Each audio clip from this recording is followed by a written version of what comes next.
Energy levels, very low today. Oh, I've got guns. Oh, Jesus. Dan's chewing gum in the microphone. God damn it. An era of professionalism starting. Yes, professionalism. Now. Start now. Excellent. Podcasting. How do we do this? Welcome to the show, everyone. Jack usually takes up the role of doing a vague introduction. Hello, everybody. Welcome to the show, to your nightly news podcast. It's me, your host. Yeah, exactly. Oh, man. I am exhausted. I don't know what's going on. All my plants are dead, so maybe it's just depression. What are you going to do? It's morning. It's morning the plants. I also lost plants in the heat wave today with doing like 75. Yeah. It's about the same temperature it's been in the past week. Yeah. Well, I don't know. My advice has always been to people out here, like, unless you really feel like you need to, just don't water things. But I feel like that's wrong. And I didn't water a bunch of my seedlings. And now they're all dead. So, what are you going to do? Such is life. Life and death. I must put myself at ease with the death of my leeks. What are you going to do? Such is life. They can go in the compost. You're in the compost. Yeah, exactly. Oh, man. You know what's good compost? Start the circle around again. My rhubarb plant is like, what am I going to do with rhubarb? I still have rhubarb from like a year ago in my freezer, so I'm just never going to use it. The leaves, they get enormous. You just put them in the compost. Jack's rhubarb is next to his compost bin. Yeah. It's basically leaching all the nutrients from your compost bin, so you might as well just put it back in the compost. I did try to kill the rhubarb plants many times about a year ago, and it's just not dead, so whatever. It's just going to stay there. We had a rhubarb plant sitting in our garden in a small pot for most of last year, and multiple times it nearly died in droughts and not having been watered and heat waves. Pestilence. And it would keep coming back. It would grow some leaves and they'd die back, and it would grow some new shoots, and we just managed to keep it alive. And I put it in the ground sort of like August or September time last year, and it seemingly died immediately. Well, and I've subsequently put a new bed over the whole place where it was, and then suddenly the rhubarb was coming through in the middle of my bed. So. Well, yeah, that's the thing. I don't know. Rhubarb got unkillable. Unkillable, but also if you try and grow it, it'll die. Yeah. So, what are you gonna I'm not even sure I like rhubarb. So yeah, me neither. Why? Yeah, well, I tried to kill it, so there you go. A lot going on, I guess, in the world, but as you know, dear listener, isn't really that kind of show. So I don't really know if there's anything to bring up. Things are still not great. Kind of just like this slow fall towards anybody's guess. Who knows? Socialism. Why not? We'll say that. Yeah, we're here to give you the upbeat news. We're here to give you some feel-good stuff. We're here to talk all about the extremely serious threat of global avian flu, Dan. That's what we're here to pick everybody's hopes up about. Now that everyone's kind of forgetting about the pandemic. Although, you know what's weird, I will say, is I feel like now I know more people who have COVID than any point during the pandemic before. I just all of a sudden, I just know a bunch of people with COVID, so maybe it's not done. Maybe it's not done yet. Or maybe this is the sign of it's being done. I mean, COVID is not done. Maybe the pandemic is. Yeah. It's just here now. Yeah, sure. Yeah. It's the 2 years gradual slow arrival of COVID. Oh God, Jesus! It's made it. Yeah. Well, to let everybody know, today we read a whole book. Wow, look at us! We read "Social Contagion" by Chinese collective. I don't know, Chuang. They're a very interesting group of people. Don't really know too much about them. They write a lot of journals that are very, very good. This book is a collection of 4 essays centered around the topic of COVID-19 and about the Chinese state and about organizing under the pandemic, and a couple of interviews. We'll probably focus mostly on 2 of those. But I started reading this book a little while ago, and I got halfway through the first essay and was so depressed that I had to stop. I was just wow, I didn't realize things were this serious. I knew of vaguely how some of these pandemics got started, but really making that connection to capitalism and to microbiological class warfare, as it's called in this book, freaked me out a bit. Yeah, I had my first moment of existential dread when I got to the paragraph heading for the second section, which is entitled "The Production of Plague," which, aside from being almost certainly a Cannibal Corpse album, also, as I say, sort of just that collection of words in that order sort of filled me with some emotion. Yeah. Yeah, and I think I started reading it right as like I think maybe it looked like we're going to get no more lockdowns. That's like right when all the governments were like no more lockdowns. We're on the other side of it, and everyone was kind of like, okay, we're definitely not on the other side of it. What are you going to do? And then I read this, and I was just like, oh, it's just going to be an ever-present threat. And then I started remembering like. That's right. When I was in high school, there was like the swine flu, and like our school shut down 2 weeks early for summer because just everybody had it. Oh, that's right. There was like SARS, there was MERS, and then it's just like, oh my God, like the next one's. Anyway, we'll get to all of that here in a bit. Suffice it to say, up top, I really enjoyed this. What did you think? Yeah. Other than that. Yes, it's an excellent book. Very easy to read. But also rich in first-hand accounts, but also excellently sourced data and crafted into a compelling narrative, which is easy to follow. And I feel very much more illuminated. Yeah, for better or for worse. For having read it, particularly for having read the first essay, really, which covers COVID-19 to some degree, but also like... plagues and pandemics in general, and how they're generated and how they come about, and how the growing, I suppose, reproduction rate of capitalism is also accelerating a growth and reproduction in new and more threatening pathogens and potential pandemics. Oh my God. Yeah, intrinsically linked, these two things. And it's interesting. We'll get into kind of the history of this as well. But they make the point that, like, this was particularly chilling to me. They said that there's a line that was something along the lines of plagues are the shadow of capitalist production, but they were also very much the, like, harbinger of capitalism. And it's just like, oh, cool. Oh, great. Just like we might have to go back and tinker with our chaos gods political compass, because perhaps Nurgle is just like, that's just capitalism manifest. Just rot, decay, just like everything horrible. It's just capitalism. Yeah, as we'll get into, thrives on the production of these plagues, and almost like, of course, plagues don't exactly help accumulation, but the things oftentimes that do help accumulation produce plagues. So there's this connection that we'll get into that's just not exciting. Yeah, I mean, yeah, capitalism is decay and recomposition. Yeah. It's the transfers of energies and all the rest. And it's like decay and decomposition that, I don't know, produces new and novel things. Novel things. We love novel things. Novel viruses. Novel viruses. Yeah, so I guess let's get into it. And I guess we can start with the way that a lot of these influenza and... I'll be honest, I don't actually really understand the difference between like a lot of the different viral categories, influenza or like coronaviruses or et cetera, et cetera. Regardless, the way that a lot of these flus and viral strains are produced under capitalism currently. And it's interesting because you can kind of trace, like, you know, everybody is always like, oh, you know, why are all of these damn plagues coming out of China? All of these, you know, the Wuhan flu or whatever, they're always coming out of China. It's, what is it? It just must be that these people, and then, you know, it just gets into pure, like, idealist, like, racism. These people are dirty, the wet markets, all of this stuff. But Chuang here is basically saying that, like, not only is China, like, an intrinsic part of capitalism, and their productive mode is capitalist, but, like, all of these, the reason that these plagues are coming perhaps from, like, areas like Wuhan, have very material reasons why, which is like, yeah, you know, like, surprise, surprise. They can also say, like, when you have, throughout history, different areas of mass industrial production, that's where the flus come from. I think they also said that, like, nobody knows 100% where the Spanish flu came from, but that did they say something about, like, it might have actually started in, like, Oklahoma or something like that? Kansas, I think. Kansas, yeah. Yeah, I think the general consensus is perhaps that it did start in the United States. Thanks a lot, Kansas. Yeah.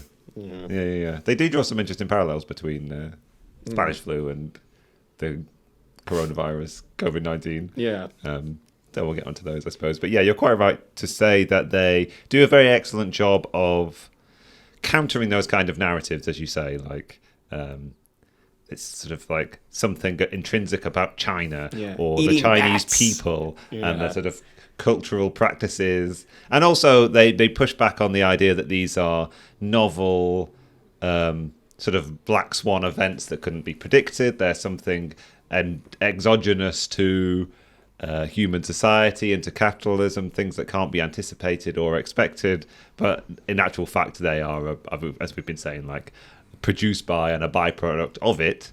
And it's no surprise that these kind of viruses are more and more often developing in the Far East and in China, because that is the place of the most intense acceleration of these tendencies toward capitalism producing these viruses, right? Like you're always they run through the history of the development of capitalism and even the prehistory, the sort of like immediate prehistory of capitalism, and sort of point out it is at these accelerating points where capitalism is the most booming in its sort of like highest degree of growth, where you're most likely to get these developments. And obviously the degree of the generation of these kind of pathogens and pandemics is going to be correlated with the how far developed capitalism is, right? So like it's no surprise that at this high developed point in capitalism, the place that's the sort of like bears those contradictions of acceleration so strongly is going to be the place that produces these pathogens in this manner, I suppose. Yeah, and if we get into like exactly what that means, like avian flus generally kind of exist. Well, flus, I should say, generally find their kind of like reservoir for adaptation and I suppose like creation in birds, basically. Like usually like wild birds is what they're saying. Obviously, like avian flu, that's where you get that. And they're basically saying that when capitalist production takes over, China has obviously seen a like mass urbanization the world has never seen in an extremely short period of time. And they make the point that along with urbanization, you get a mass increase in people eating meat. Like people's diets change. Now they're kind of just eating meat for like, kind of just like every meal, right? And and that kind of plays into like how these different like influenza strains or just flu strains, viruses basically get produced in either a wild population or a mass-produced, say, like duck population. They say that like China produces between like 80 and 90% of the world's ducks, which is pretty wild.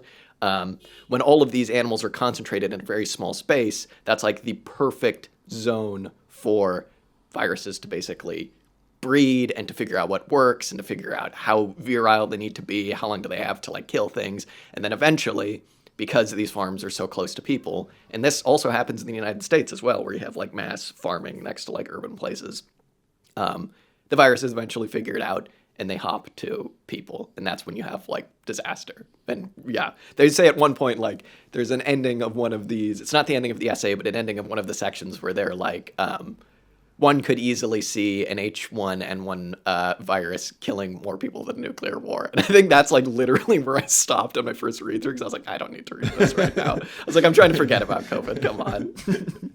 Hopefully you weren't reading this when we also felt like we might be on the brink of nuclear war a few months ago. Exactly. I was just like, well, you know, take your pick. I don't know. Or climate collapse. Hey, awesome, great. So that's pretty gnarly. Yeah. I think they identify like three sort of important push factors in this process, I suppose. One of them is like the character and nature of capitalist agriculture and how the sort of like application of capitalist, the nature of the capitalist mode of production and the development in capitalist production toward greater and greater production at lower and lower costs.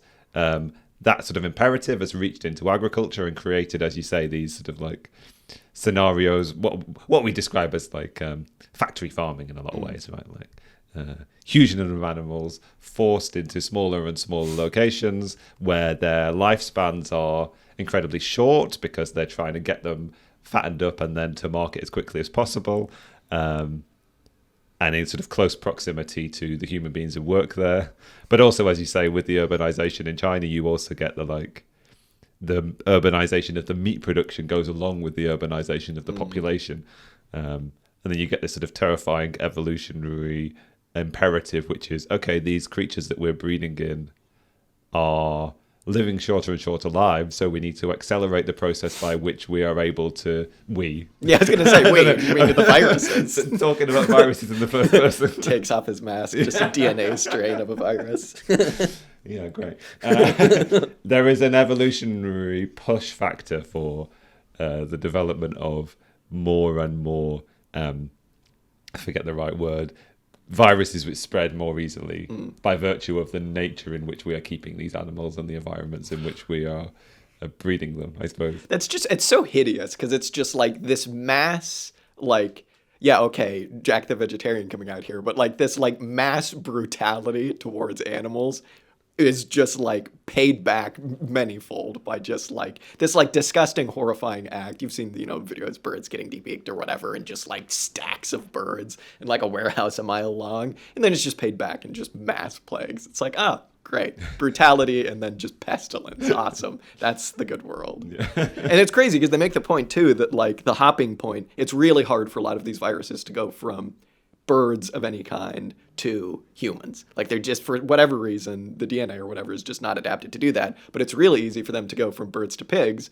And then once they adapt to being in pigs, it's really easy for them to go from pigs to then humans. Mm-hmm. And another crazy part about that too was, I feel like you were about to get onto this, but it's another factor in all of this is the ecological destruction, which goes along with all of this, which is the imperative to accumulate, take down all basically like unproductive land, destroy all natural habitats, which causes, I almost said feral birds, I guess just like normal birds that like live their lives. What's the word that I'm looking for? Wild? Wild, thank you, yeah.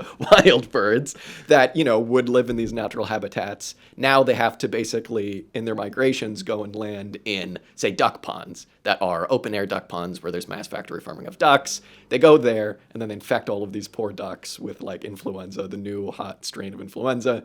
Those ducks give it to the pigs give it to humans. And it's just this horrible cycle of, like, new farms destroy habitat, the habitat then, it's just like, it's karma in just like its worst possible way. It's so brutal. The section in this book on pigs was really terrifying. It's quite a short section, but yeah, they give the statistic that apparently 50% of the world's population of pigs are in China. So there's not a surprise that like this vector it contributes so heavily to the production of viruses there. Yeah. Kind of thing. And they talk a little bit about all the several like strains of the various versions of the H1N1 virus kind of thing, which they've identified in pigs as potentially deadly viruses should they make that jump. So there are a fair few sort of floating around that we're aware of that might make that transition make that at jump some at point. Any point. Yeah. Yeah. But you're right to like bring up this process of the incursion of human settlement into otherwise previously like wild natural environments kind of thing. And they sort of make the point that like this distinction doesn't exist anymore between the natural world and the human world. There is no part of the world which is free from capitalist expansion anymore. Sort of nature doesn't really exist. And the two are lumped on top of one another, and there are sort of feedback mechanisms going on now where like which again are sort of leading into this spiral of like greater and greater production of viruses. And that process seems to be twofold, right? Like you've got human beings encroaching upon these otherwise wild places, but then also the populations of those, the animal populations of those previously sort of like unspoilt wild places are then being forced to migrate into other areas where there's this new mixing of species going on because of this push factor of capitalism, which is leading to new combinations of biology, microbiological processes. And then also they make an interesting point that I think we've sort of come across in other episodes that we've done, whereby there's just this like degradation of diversity of ecological environments, and that sort of like destruction of the diversity. And I don't know whether it's fully explained in this essay, but it made me think of when we've talked in the past about ecological niches, and when you have disruption ecosystems, and these kind of like niches open up spaces for new viruses that wouldn't have otherwise had opportunity to spread because it fill some of those niches kind of thing. So there's just this general disruption of an ecosystem has loads of different consequences that we are experiencing or we are positioned to experience, but we're making no preparations for, I guess. Yeah, when you said that made me think also it's just like a kind of like law of requisite variety protecting you from disease and pestilence, right? Because it's like when there is this high level of like genetic variance and just like ecological variance in the world, it makes it very difficult for viruses to just go, duck, pig, human, right? There are kind of like these layers of protection. So that's very gnarly. And another part of this ecological destruction element too is if there wasn't like enough compounding just the like mass production of pestilence and plague is when people are pushed to the periphery. So basically like when old peasant lands are taken over, this happens in India, this happens in China, people are pushed further and further out to the periphery where say they might have a little small plot of land on the edge of like the wild or something like that, right? Slightly less touched nature. And that kind of like forces them to like engage in what they call like hunting for bushmeat sometimes, right? Which is just like another horrible way to like protect yourself against viruses is by forcing people to eat like things that perhaps we shouldn't be eating, just like bats out of the wild or like, like flying squirrels or something. This happens all over the world. It isn't just like a uniquely like, Chinese thing or something like that. And of course it is part of this bigger whole, which is the need to accumulate in capitalist production. So Yeah, they sort of come on to what we've described so far as sort of like a general theory for the process of the production of these viruses, but they do sort of touch on what we know or what we're able to speculate about the possible origins of COVID-19, right? And there's like this is all lots of discussion around obviously Chinese wet markets and the transition from bats to human beings, or I think it's now erroneous. I've never actually Googled. I've never actually Googled what a pangolin looks like. Oh, okay. What was I going to say? I thought you were going to say the lab leak. Oh no, we need to talk. We'll get to about the lab leak. Yeah. I was almost going to jump in with that straight away, but no, we'll do this. We'll do the serious. Although it is interesting how much of this kind of like has one toe in the gnarly conspiracy theory world kind of thing. But we'll get into it. But so it's another aspect of this like pushing back against this idea of like, the backwards Chinese like eat all this like strange meat from these like wet markets. What is a pangolin, kind of thing. Which is just to say too, just to jump in, it's even more absurd because it's like, why couldn't they just eat like us, which is just steaks and burgers and pigs and ducks? And it's like, wait a minute, where do you think all that's coming from? It's just like, oh God. Yeah, one of the things that I wanted to point out when you were talking about the like horrific conditions in capitalist agriculture is to sort of, and you were talking about like vegetarian kind of thing, like me also the vegetarian like comes in with the idea that like you get this sort of like sanitized display of meat in its like nice polystyrene wrapper and its cling film kind of thing. Oh my God. Contrast that with like the sort of reality of that production kind of thing, which is just like disgusting and horrific. And just anyway. Let's just go full like anyway. I wanted to slip into like the vegan propaganda podcast, right? This is a vegan podcast now. Like we only listen to Earth Crisis when we talk about I don't know. Yeah, I don't know. Yeah, protect the I still think there's something kind of cool about like straight edge vegan punk. But it is very cool. It is very, very cool. Anyway, always the angriest people too, which I find very funny. Wonder why that is. So their superior diets give them like exactly the energy An necessary. edge. But no. But they come up with this interesting statistic that I hadn't realised before. There has been a push factor in China toward people eating in this way, and not only is it like all of those things that we've talked about before about increased urbanization and the transfer of like meat production into urban environments and the change in the diet and the desire to consume more meat, but also apparently there was like some kind of virus that has been plaguing, I suppose, the Chinese pig population, which has driven up the price of meat, pork in particular, which has priced certain people out of it, so that it then had to move into these other types of consuming these other types of meat, right? So it's not this kind of like all the backward Chinese. No. There is another virus. It is currently just affecting certain animal population, but it is also being this push factor which is driving the behavior of human beings, and are the result of capitalist social relationship production, exactly. kind of thing. Yeah. And when you get like viruses just destroying pig populations, the knee-jerk response, as we've seen, even just when we like overproduced on pork, whatever the fuck that means during COVID, they're just culling all of these animals. And it's like, that's like actually the worst possible thing you could do, because then that just makes their lifespans even shorter. And the virus goes, oh my God, I need to kill all these pigs and move on to humans now, right now. God damn it.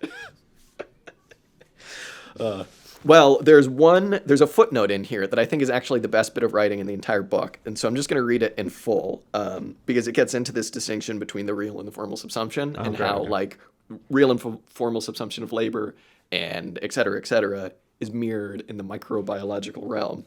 So they say, in their own way, these two paths of pandemic production mirror what Marx calls real and formal subsumption in the sphere of production proper. In real subsumption, the actual process of production is modified via the introduction of new technologies capable of intensifying pace and magnitude of output, similar to how the industrial environment has changed the basic conditions of viral evolution such that new mutations are produced at a greater pace and with greater virility. But in formal subsumption, which precedes real subsumption, these new technologies are not yet implemented. Instead, previously existing forms of production are simply bought together into new locations that have some interface with the global market, as in the case of the handloom workers, blah, blah, blah, blah, blah, being placed into a workshop that sells their production for profit. This is similar in a way to the viruses produced in quote-unquote natural settings when they are bought out from the wild population and introduced into domestic populations via the global market. That's very depressing. But another thing that basically like hints at is how these viruses spread. Because it's one thing for this just to be like a localized thing where say like, the Chinese just eating their pig and whatever, and it just stays in Wuhan or whatever. But because capitalism is this global system, and it's interesting because they say that like, the bourgeois press basically like caught on to this. They just call it, globalization, the goddamn globalization. That's what basically caused this COVID to become a global threat to everything within like a couple months, right?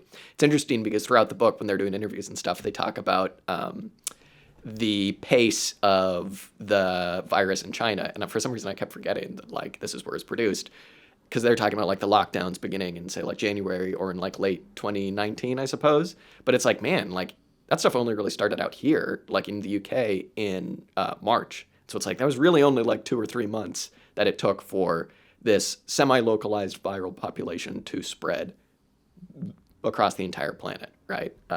Particularly brutal and really interesting, basically, the way in which they say that like these natural plagues that are bought in from, say, like the wild parts of the world into capitalist markets mirror real and formal subsumption, because you have that, and then you also have like the production of new capitalist plagues, not just these like, I don't know, like monkey plagues or something that are going on in like the ape population. They're like new factory farming that is just like, yeah, real subsumption of plagues. What a horrible, horrible idea.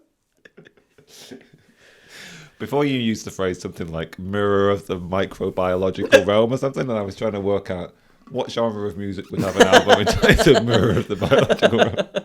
Yeah, everything that we talk about is just like a vaguely Tool related. Yeah, yeah, definitely a Tool album.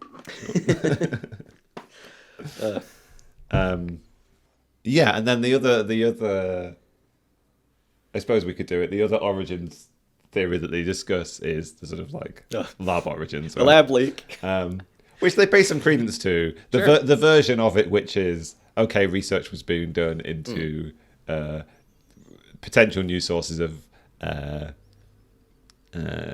coronaviruses that might jump to human beings, and this process of developing them yourself to work out what the possible pathways for its development might be, and then it being an accidental leak in that regard.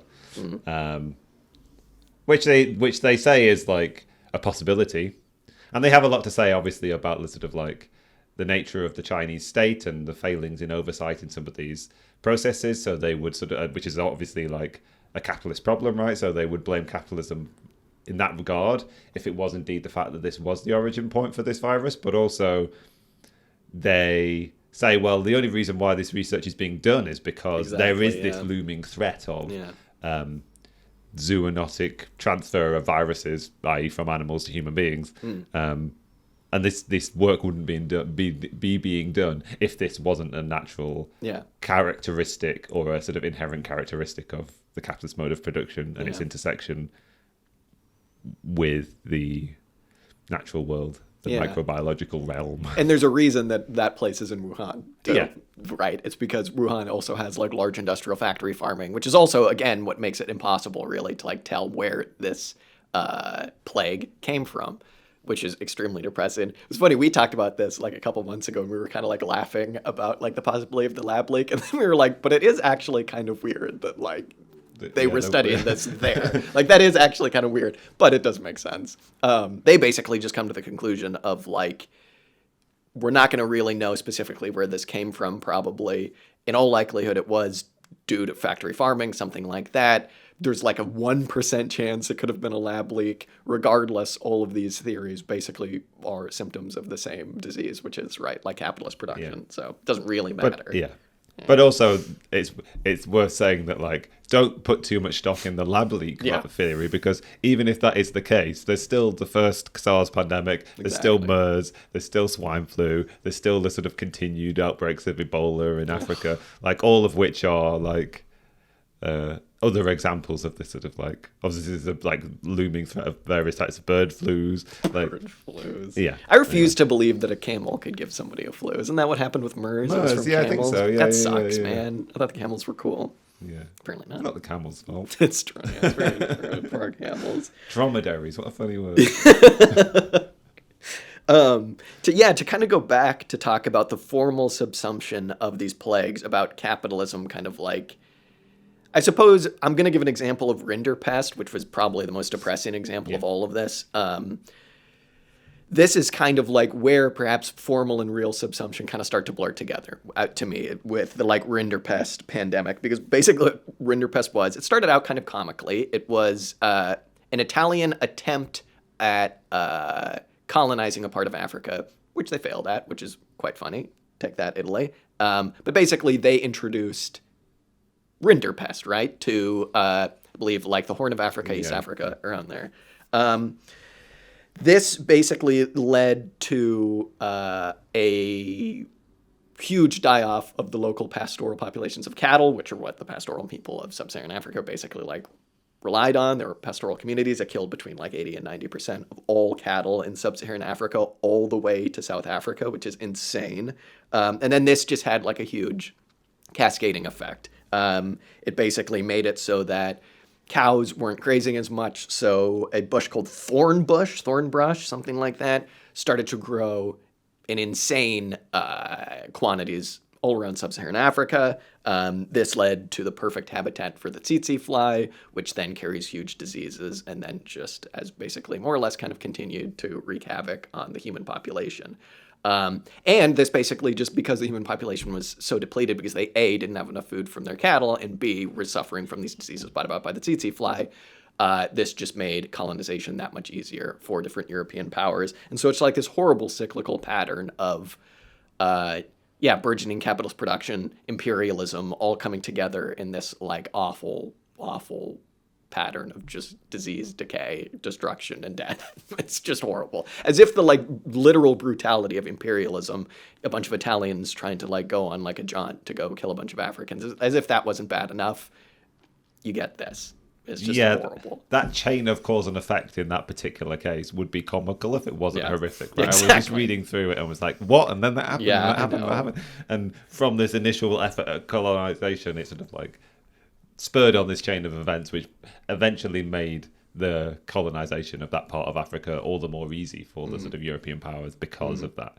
And this is what they mean by plagues being a harbinger of capitalism, because it's very much the same thing of the plagues that killed off, if we take the Eduardo Galeano, like tens and tens and tens of millions of people in the New World, bought, smallpox, et cetera, et cetera.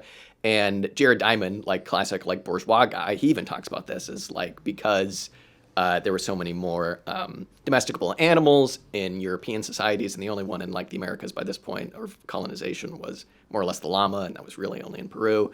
There was much more disease, just kind of like low-level simmering in European societies, and then once they brought that over to the New World, it just destroyed everything. So again, plague acts as this harbinger of the brutality of capitalist accumulation, capitalist production. And now all those different parts of the world, now that they are formally subsumed, are producing their own plagues, which is like, oh, yeah, it doesn't stop. Great. Awesome. Yeah, they introduce a sort of distinction or two phased approach to this understanding of the production of plagues by capitalism. And it sort of mirrors, I suppose, the introduction of formal real into the discussion, because they sort of talk about there being like a process which is related to colonization and the imperial project, which is the one you've just described, which is like imperial powers transferring viruses to parts of the world which then facilitate this process of colonization. And then they say there is this sort of like period of the capitalist production of plagues proper, I suppose, which kind of starts with the Spanish flu is the first one that they start to talk about. But just jumping back a little bit, they sort of introduce this idea. I mean, it's not quite a volte-face, but like they talk throughout the beginning about how all of the push factors that are brought about by capitalism which produce these viruses, and then they sort of wheel back a little bit and say it's not necessarily just capitalism, but kind of like the sort of urban / agrarian sort of intersection of the urban and the agrarian, which finds its roots really in the origins of civilization itself, which is the beginning point of this sort of cascading process. We find ourselves at the sort of like high point of, or present high point of, or on the cusp of the high point of, I suppose. We want to be particularly doomy about our let's say we're on the cusp. Prospects. Let's say we're on the cusp. So yeah, as you say, as you allude, another case against civilization. I'm getting closer. Last week we talked about following Jack Comet into the woods. I'm getting closer. This was in the book we should have read. We need to stop reading this Lefkoff stuff. Oh my god. Yeah, either we read some Jack Comet next week, then we read some primitivism proper the week after that, and then we get back to burn our microphones and we go and live in the woods without electricity, I suppose. Yeah. Oh god. No. We'll have to get back to something. No, we have to podcast. What would we do if we didn't podcast? What would our lives be without it? Indeed. Yes. Yeah. I mean, coming back to the Spanish flu, they make this allusion between Spanish flu and also COVID-19 in an interesting way, where they're saying, well, one of the things that actually made Spanish flu really so deadly in the context in which it spread was like the sort of like growth in the urban population and the ease with which it spread, and a general degradation in the general health of the population and also the provision of healthcare kind of thing. And this applies to like early 1920s America and the spread of Spanish flu, or all over the world really. But also they say very similar factors were in play with COVID-19 in China in the end of 2019 and the beginning of 2020 as a part of the sort of like general process that's been going on for the past 20 or 30 years, when we've had this sort of like, what do they call it? The sort of development phase of Chinese capitalism. But in the post-Mao era, I suppose, where healthcare has been privatized. You've not got the socialist doctors providing healthcare in the countryside anymore. There has been like a general degradation in people's health and access to healthcare. And then also like they draw this distinction between, okay, China produces all of the sort of like high quality consumer durables that we buy in the West, but actually the things that are produced for a domestic market in China are incredibly really substandard, and are actually causing all of these different like health crises. They make one reference to like contaminated baby formula milk, I think, which kill a lot of infants, and vaccines that are just fake, that just kill people. No regulation of these things. Soup that's cut with soap. It's just like, oh my god. Yeah, I mean, we don't want to paint like a horrible like dystopian like picture of China, but basically like the point of this book. No, we want to paint a horrible dystopian picture of capitalism. Yes, exactly. Sorry, exactly. Well, the point of this book, one of the main points, is beyond educating you about like the actual origins of these diseases, is talking about the nature of the Chinese state and about how it isn't this authoritarian thing, basically, because it just doesn't have the power to. But before we get into that, because that's kind of like the rest of the book, I do kind of want to go back to what you're saying about the Spanish flu and just read, again, a couple sentences that they said about that, because they say this was one of the earliest outbreaks of H1N1 influenza related to the outbreaks of swine and avian flu, and was long assumed to have somehow been qualitatively different from other variants of influenza, given its high death toll. While this appears to be true in part, later reviews of the literature and historical, I hate this word, epidemiological research found that it may not have been that much more virulent than other strains. Instead, its high death rate was probably caused primarily by widespread malnourishment, urban overcrowding, and generally unsanitary living conditions in the affected areas, which encouraged not only the spread of the flu itself, but also the cultivation of bacterial superinfections on top of the underlying viral one. So again, all of these things have their root in like the necessity to accumulate and like the divide, obviously, between the classes. And they just stack on top of each other in a really horrible way. And indeed, exactly as you're saying, this is true all over the world still to this day, because it's not as obvious perhaps in, say, America or even like China, honestly. But in reality, the like poor infrastructure, they say something about how like you would assume China would have this incredible healthcare system, right? Because communist China or whatever, but like actually it's pretty shitty and it's mostly privatized. And doctors in America, doctors get paid like a disgusting amount. They get paid like $300K a year or something like that on average. In China, it's like very, very little. I forget the exact number, but it's well below 100K. I think it's like in the 30s or something like that.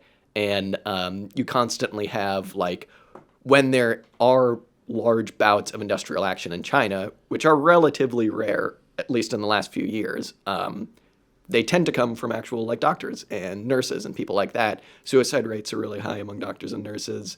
They are overworked, underpaid, et cetera, et cetera. And it just speaks to, again, like on top of the bad regulations around vaccines and around medicine and all of this stuff, just a very bad infrastructure for taking care of people, which is depressing. And of course you see that in America, you see that everywhere. So not great. Just another thing that stacks on top of the original, like, productive machine that is, you know, the capitalist plague machine, but, you know, it's not great. Yeah, so that was basically the first essay. I don't know how much more there is in it to get to. Really would suggest at least reading that one. I think all of these are available for free on Chuang's website. If you just Google social contagion or whatever, you can probably even find a PDF. Might even put that in our Discord if we find it, perhaps, maybe, but also go buy this book. Show notes, perhaps? Yeah, exactly. But yeah, the next two were I don't have a whole lot to say about them. The next one was all about worker organizing under the pandemic, and basically what I took away from that was them just saying that there wasn't a lot of worker organizing. Part of this had to do with pure luck, because a lot of the first lockdown occurred around the time of the Lunar New Year, which is basically like people were already home, people had already stocked up on a bunch of food. They're more or less just told, take some more time off, and, you know, don't worry about it, things will be fine. So there wasn't a lot of class resentment there. But they say that there were like some sanitation worker strikes because they had to keep working, although things were actually just kind of the same for them throughout the entire time. And also, I believe there were like delivery worker strikes. But another main point that they make is that in 2008, during the financial crisis, a lot of people were there wasn't a lot of industrial action then, because people were able to fall back on savings that they had. And they're saying that now that we're kind of like, quote unquote, coming out the other end of the other side of the pandemic, people don't have those savings anymore. They've been wiped out in the last 20 years or something like that. My math's wrong, but what are you going to do? And they're saying that like now this kind of points towards like simmering resentments. And they use this metaphor throughout the book of like the plague, like I think one of the essays is called like the plague illuminates the great unity of all things under the sun, or something like that. So they use this metaphor of like this plague has actually shown how things really are. It's going to lead to an increase in industrial action and an increase in class tensions, and it's also shown that the Chinese state is like this uber capitalist. It's not technocratic, but it's just like brutally capitalist in its functioning. So if there's anyone still hanging on to the notion that like China is like this great communist country where everything's good, man, and they're like so close to just doing communism, just give Xi like just a couple more years, man. It's not true. And China is actually like ultra capitalist, and this plague has like illuminated that, which is not great. Yeah. One of the things they talk about right at the end of the social contagion essay, and one of the things that initially I was a bit suspicious of and didn't really understand, is this allusion made between the Chinese response to the outbreak of COVID-19, or the sort of central state response, I suppose, because there were myriad responses and they were quite disjointed, which is one of the things they focus on quite a lot, is the sort of like disjointed nature of the response, and the sort of like, which stems from the sort of fragmented authority and sovereignty structure of like this sort of various levels of decentralization within Chinese government, I suppose. But one of the things they talk about is the response from the central Chinese state as being a sort of dry run for some kind of counterinsurgency. Yeah. Initially, I was very like, I don't really know what the relationship to this is. It's sort of like it's another area where it's sort of like tiptoeing into like Western conspiracy theories about this stuff, kind of thing, pandemic and all this kind of stuff. But it was interesting that really the point they were trying to make was that the response looks like a counterinsurgency because it's kind of like, okay, something has popped up here, we need to quash it here, kind of thing. There's not like one systemic approach. There's not one sustainable attitude toward managing this pandemic, but it's very much like we're going to be incredibly heavy-handed in the places where it's needed at the times when it's needed. And you sort of still see it going on 2 years later, still pursuing this kind of zero COVID strategy. They're still having lockdowns, kind of thing.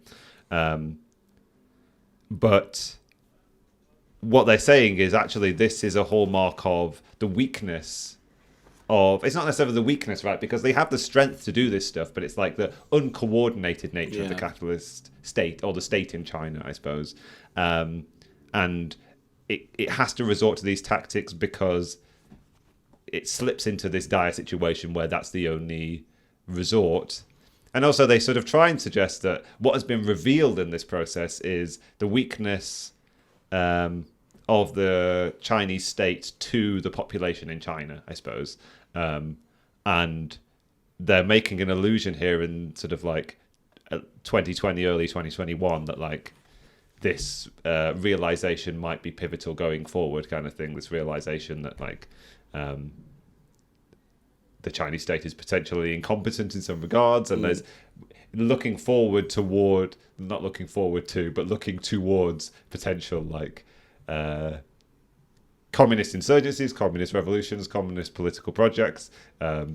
This experience needs to be borne in mind, I suppose. How is the state able to respond in this pseudo counter-insurgency way, I suppose? Yeah, they get into all the stuff about like the QR codes, man, and they can track you wherever you are. Yeah. But then it's funny because they take a like very simplistic approach where they're like, okay, well, if they're tracking your phones, like the reason this didn't work for a lot of like foreigners coming in and out of the country, telling them like, hey, you need to like isolate, or like you're on like red level, you know, like stay in your apartment, because people just take out their SIM cards when they leave the country and stuff like that, which is very fun. That speaks to like the uncoordinated nature of the state. There's another really funny part. I think it's in the fourth essay in this. They're talking about like, initially they start by this general theory of like the nature of the Chinese state and how it relates to its like pre-capitalist history, kind of thing. But they sort of get into the sort of nitty-gritty of the organization of the police and the sort of like repressive arms of the state. And they sort of make this analogy to surveillance technologies and methods used in America, and they're like, well, the FBI and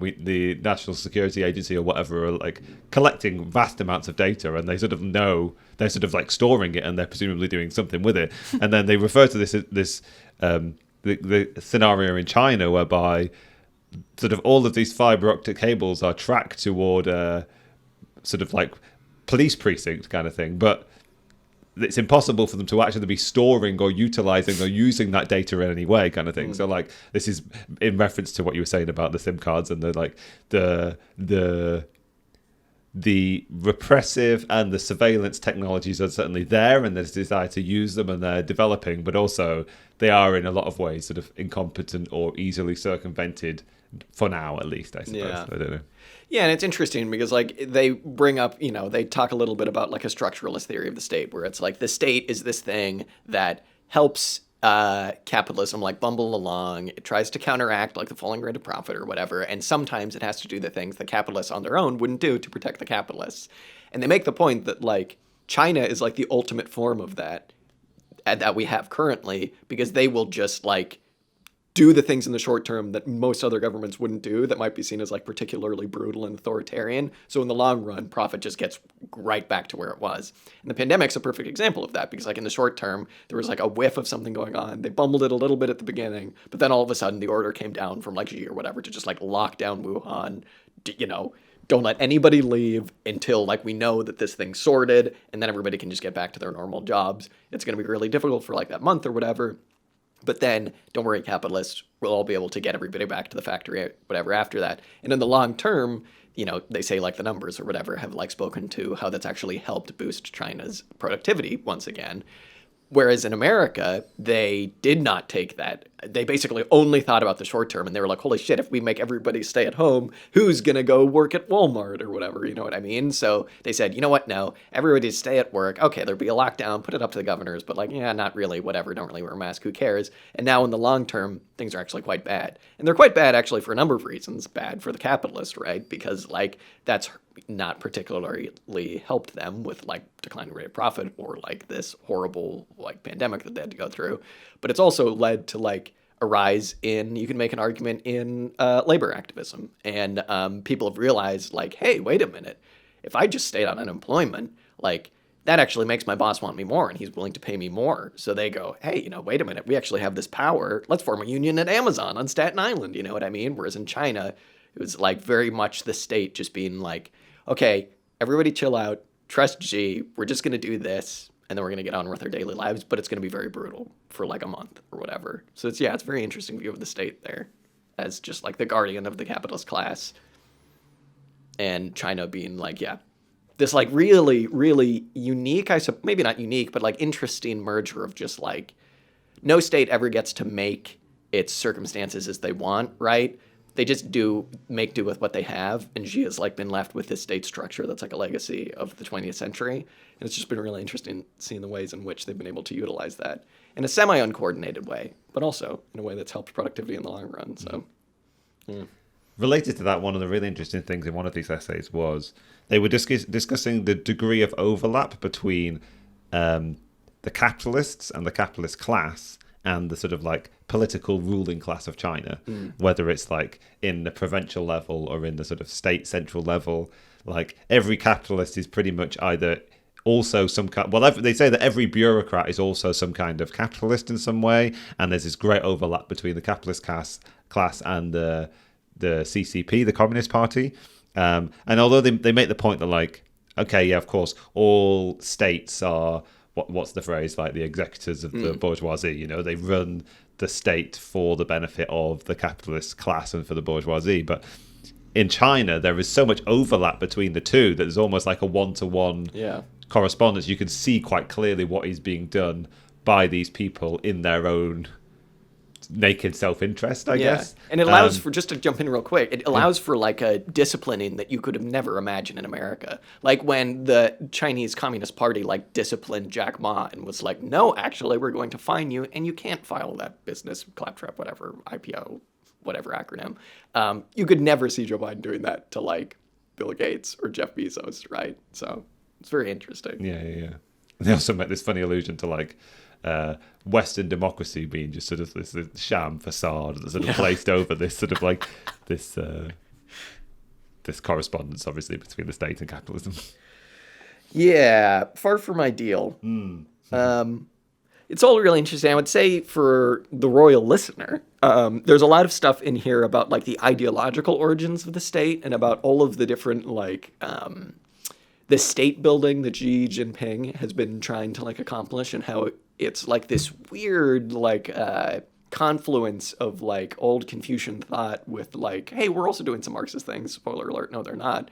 With like, trying to make a like Chinese state that is really, really fascinating. I don't feel perhaps up to like talking about that fully. So I would, and it's just like an enormous topic. I do like the phrase uphold Xi Jinping thought. I think that's very funny. So that's what I got. We should start putting thought on the end of like, I don't know, maybe our own names. Uphold Charles Dowding thought. Yeah, I think there's a whole bunch of takeaways in this book. I think one of them is like the Chinese state is something under construction. Yeah. So don't claim that it's a monolithic thing that is fully developed and can be spoken of as a sort of totality, because one, it's still in a sort of like historic continuity with its past, and it's developing into the future, just like anything, I suppose. And then also it does have this particularly fragmented structure, which sort of stems all the way back to like 1,000 years of history almost, where there's like a central government, yes, but a certain amount of sovereignty is given to various different regions, and this sort of like parcelization of authority has taken lots of different forms, whether it's like through the imperial periods, through the sort of like Republican capitalist periods, through the communist periods, through the Cultural Revolution periods, through the post-Mao periods, kind of thing. Like, this structure has taken lots of different forms, and some of the actors in it have disappeared, and some new ones have come into place. But it's a relation between the sort of like the central and the regional governance, and also just even they bring it almost down even to like the structure of Chinese cities and the parcelization of authority between like community groups and police precincts and private security kind of thing. Like, everything is in a lot of ways its own autonomous unit, and they're under some kind of like central directive, but also there's a certain degree of freewheelingness which you see taking over sometimes. And in the sort of like in the narrative in the COVID-19 narrative, it's sort of and in this book, it's borne out in evidence with the initial reaction of the authorities in Wuhan and the sort of like province in which Wuhan is centered, whereby they were like, no, we're going to suppress information about this kind of thing. They locally took this decision, no, obviously we need to like cover this up. And then they were sort of like centrally reprimanded by that, and all of these sort of like local government officials had to go out and sort of contritely apologize on television for doing these things, and sort of like imprisoning these sort of like quote unquote like whistleblower doctors kind of thing. Well, they were clearly whistleblowers, but they were clearly doctors, so I don't know how to put it in quotes. Quote unquote doctors. 30k, yeah. Yeah, scoff. Yeah. So yeah. There is this structure that needs to be understood, and also they're also one of the other takeaways is like, I think that the last paragraph or the last sentence of the last chapter sort of like covers this quite clearly. They're like, in the West and in the sort of like in considerations around how different forms of political theory have been incorporated into China. From a sort of outside Western gaze, you could sort of say, well, they're sort of like doing Chinese Keynesianism or like Chinese corporatism, I think is the other one. The Red New Deal. Yeah, quite. Yeah. But they're like, no, like Chinese capitalism, the Chinese state are their own thing. I think they say they're their own type of form of capitalist brutality, you know. We don't need the sort of like labels of Western bureaucracy, brutality of capitalism to define what is Chinese capitalism. It is its own thing and needs to be treated as such. Well, exactly. And this gets into a point that I think like Chuang has made in like other journals that they've put out, which is that like, don't pretend like capitalism is this global system, but then be like, oh, but China sits outside of that somehow. China's something different. China, they still have the hammer and sickle. They got the red flag, so that's something different. China, like, regardless of whether it's socialist or not, it isn't, obviously, duh, we know that. But, like, even if it was, it still contributes to capitalism in the exact same way. And you see this so clearly with the production of, like, plagues, because it's like, oh, look at them. There we go. Another plague coming out of Wuhan. Thanks a lot. But it's like, have you looked at where, like, your effing pig meat comes from? Have you looked where your, like, poultry meat comes from? But it's not even that, because they make a really interesting point. They're like, if you buy any type of, like, consumer electronics, other sort of, like, cheap consumer durables in the West, those things are made in these urban environments in China. And what makes these urban environments in China that produce these things possible are all of these formally described sort of like push factors that are creating these viruses, right? Like anywhere in the world, if you're connected to commodity supply chains in some way as a purchaser or as somebody who sort of like aids in the transition of these goods, you are connected to this process of the production of plagues in China. It's brutal. And it's the kind of like commodity fascism that disguises that process, I suppose. Exactly. Like, we don't see it. Yeah, and in Chuang's second journal, they use this metaphor of like smog as being like lifted, and you can finally see the like nature of the Chinese state. And they say that, everyone's like, oh, all the smog in Beijing or whatever. But now everybody's like, hey, China is like maybe doing like good capitalism because the smog is slowly going away. But they make the point that no, the smog isn't going away. It's just going to Lagos, and it's going to Dar es Salaam, and it's going to other places. This capitalism isn't like, I don't know, it's a zero-sum game, right? It's like full growth all the time, but also like somebody has to have this. And when Upton Sinclair wrote The Jungle and he was talking about the horrible meatpacking facilities, in like Chicago or whatever, and these poor Latvian immigrants, okay, but now everything's fine because that's not in Chicago anymore. No, now it's just in Wuhan, right? So great, awesome. Yeah. There's another thing, like quickly, like sort of under the broad general themes of the Chinese state, they sort of talk about people in the West have two reactions, right? Either like China is uber totalitarian and is like using all these repressive measures to sort of control its populace, or in the context of coronavirus, they're like, oh, we really ought to emulate this kind of zero COVID strategy. Look at them using all of this technology in a really intelligent, clever way to repress this virus. And in the context of coronavirus and this text, they're like, well, no, clearly the Chinese state is bumbling and it's sort of like finding its feet, and it does have these powers, but also it's a bit of a mess and it's sort of something that is finding its own way. And then expanding that out a little bit, because at the end they do sort of talk about like the myriad general threats that we face, not just like pandemics, but also the environment and various other environmental crises, whether it's global warming or the sort of like ancillary results of global warming. They put that in line with this idea of like the process of counterinsurgency and that sort of like type of state response, which is very kind of like repressive and crushing. But also I was just thinking about it in terms of like the way people talk about China's contribution to global warming. It's the same kind of narrative. It's like either China, terrible, burning all this coal, kind of like investing in fossil fuels, blah, blah, blah, blah, blah. Or it's, oh, China, actually they produce the most like wind turbines or solar panels, and actually they're doing the best job kind of thing in combating global warming. And it's these sort of like binaries that are sort of like blurring a sort of much better understanding of how the Chinese state works, I guess. Or how just capitalism works. I mean, it's all just symptoms versus causes, right? It's like, yes, let me focus on this one symptom, and once I fix that, everything will be fine. Don't worry about like the underlying problem of like the mass production of plagues or whatever. Just, I don't know. What are you going to do? Great. We also, I think I've forgotten to talk about like the most important thing in this book that the book was kind of all about, which was about like the mutual aid or whatever. About so they go into all of this stuff about, just to say quickly, about like how the state had actually more of a bumbling, not authoritarian response than you might think, even though there were definitely authoritarian elements to it. Also, what does the word authoritarian actually even mean? But then they say that, like, actually, in reality, the reason that China did have actually a huge success so far with containing the pandemic is because of a huge amount of, like, actual self-mobilization and people, doing carpool groups and people like in villages. The cover of this book is like a very funny picture of like a guy with a mask sitting on a chair with like this ceremonial Chinese like staff next to him. And they say that this was basically like funny photos that got shared online of like old men going out to, God fucking damn it, old men going out to their front of their villages, having these ceremonial things, mean like, don't come into our village. We don't want to die of COVID. And even in all of the interviews, you really get the feeling that like people were extremely serious about COVID from day one, because this is something that they've lived through before, the production of these plagues, and they knew. Whereas like out here, it was just kind of like a funny thing, like, hey, now France has 2 cases. Hey, now England has 5. Oh, get those numbers up, France. Like there, they knew what this could possibly mean.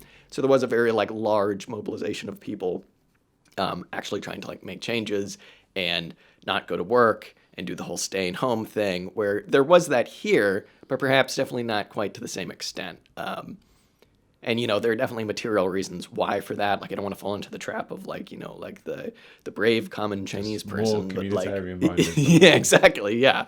But yeah, it's quite interesting. And especially in Wuhan, there's like this actually like very strange dynamic of a lot of people in Wuhan didn't know quite what was going on as opposed to people outside of Wuhan and Hubei and all of these different places, because they say that like news was definitely suppressed of all of this inside of Wuhan, the like actual seriousness of this pandemic, but people in like Hong Kong, people in Beijing actually knew what was going on, and they're like, damn, like this thing's pretty serious.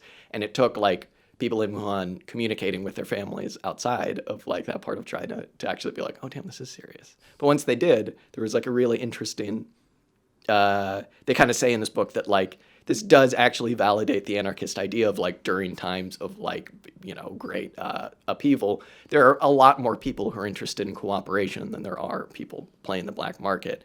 And basically like one of the main reasons for that was because of this like limp nature of the state, where it said it was going to do all these things and it wanted to do all of these authoritarian, lock the cities down, do all of this stuff. But in reality, they did that and then nobody could get food.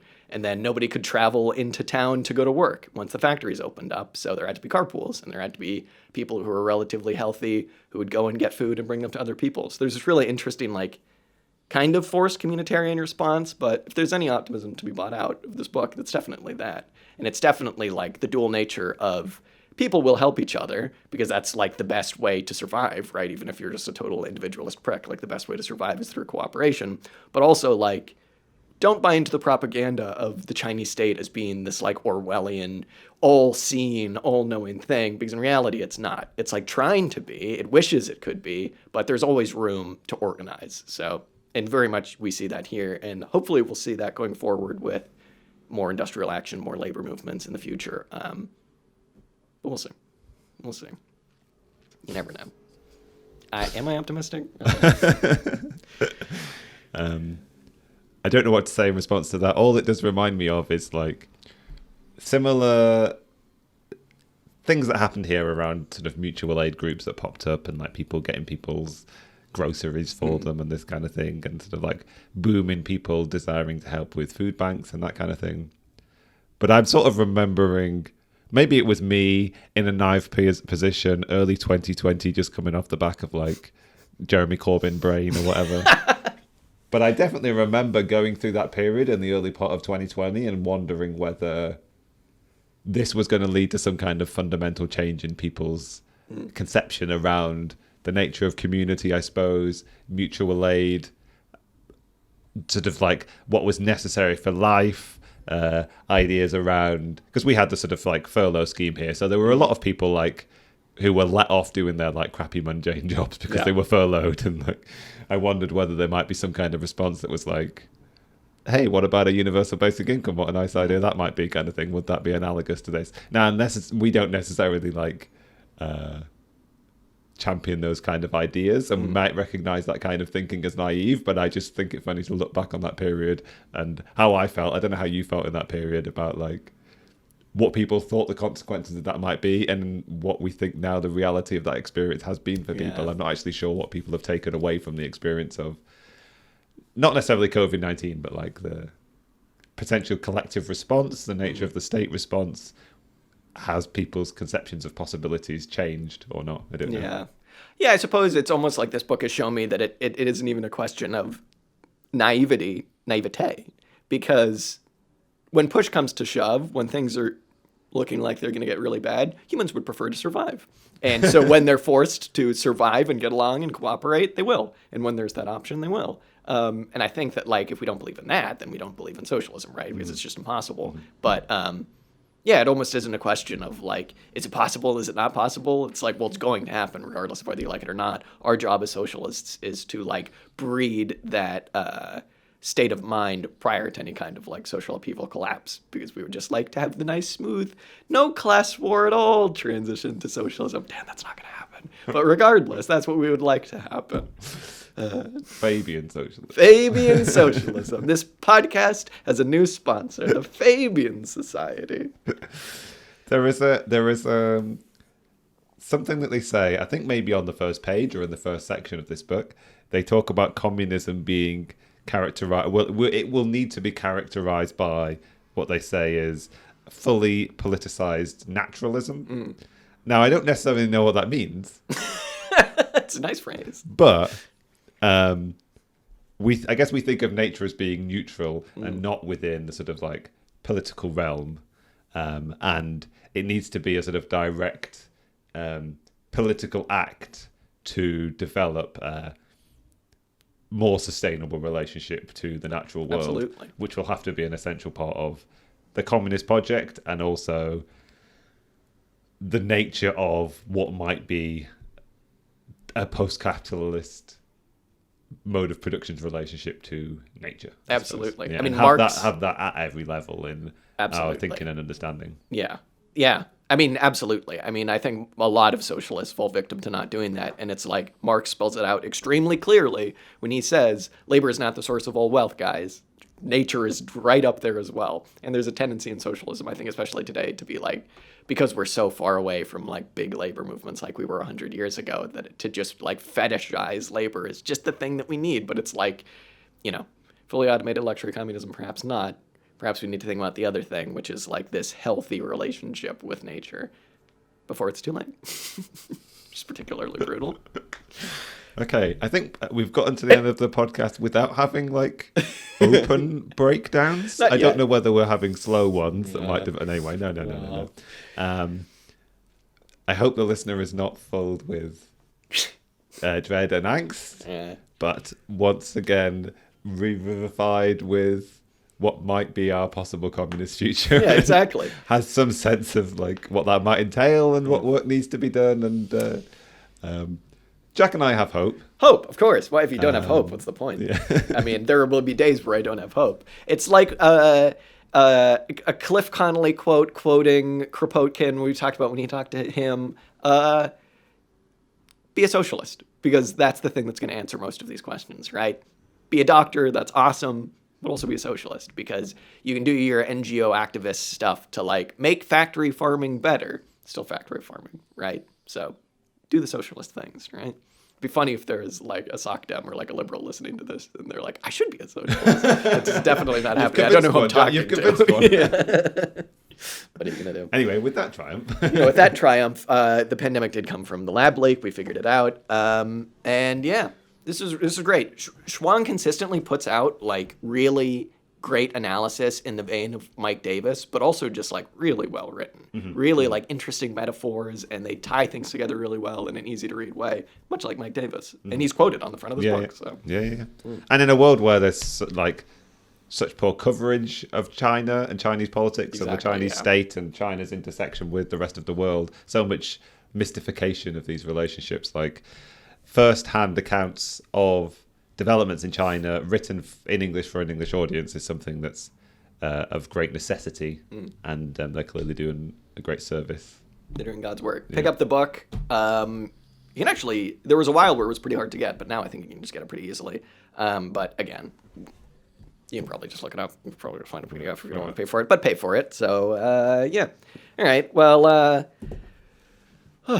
goodness. We're not gonna have any.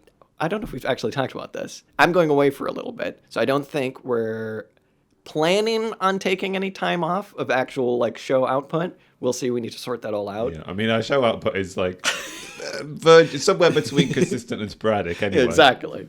But yeah, so you might have some more fun episodes coming up. We'll see, right, like when we did some. I was looking up documentaries. We might go for quantity. Exactly. Our usual level of quality. I was looking up, I was like, okay, we did an episode where we talked about a documentary on McNamara. We did one on Rumsfeld. I was like, is there a documentary out there on Kissinger to complete the trifecta? Yeah. I don't know, we'll see. All right, well, regardless, this has been very fun, Dan. Yeah, I've enjoyed this book very much, and thank you to the listener. Yeah, thanks for listening, everyone. This has been Auxiliary Statements. I've been Dan. Thank you, Jack. Thank you. Bye-bye.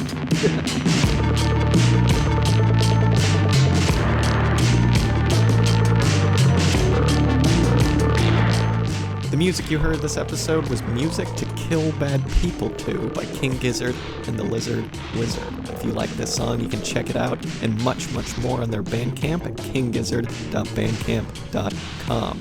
Be sure and follow us up on Instagram, Twitter, and Facebook. And if you like what you heard, be sure and tune in next week for some more commie discussion. Till next time.